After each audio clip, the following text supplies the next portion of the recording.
So if you're stuck between deciding whether you need to put a long iron back in your bag or a hybrid back in your bag, or maybe you've got both in your bag and you're not quite sure when to use them, let's have a little look at a few different options when we can use a hybrid club and when we can use a long iron out on the golf course.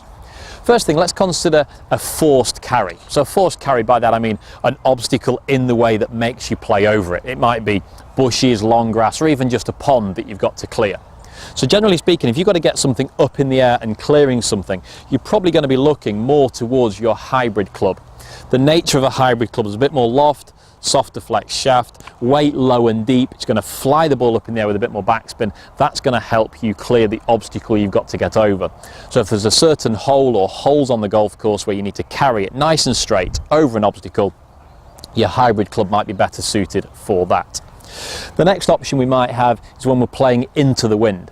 Now generally speaking, when you're playing into a headwind or even a crosswind, you're going to want to keep the ball down and keep it low, potentially trying to keep it under the line of the trees so it doesn't balloon up in the air and it penetrates through the wind.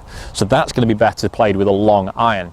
So the loft is a bit less, the weight is a little bit higher up in the club head, it's not low and deep, it's not going to spin the ball too much up in the air. Potentially you could put a heavier or slightly stiffer flex shaft in the long iron. That should encourage the lower, more penetrating ball flight. So the long iron works better when you're playing into the wind.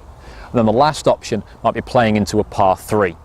Now generally speaking, when you're playing into par 3s, you're going to probably find them sort of covered around the front with hazards, maybe a pond or a bunker or a slope at the front. So we've got to try and carry over that slope or over that hazard and land it on the green. But then we want the ball to stop on the green. So to get the ball to stop on the green, we're going to want to use a mixture of good trajectory coming down and a bit more backspin.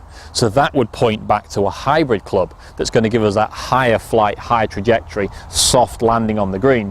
Whereas maybe you would feel that the long iron, when that comes down on the green, it's going to shoot off the back a little bit too much.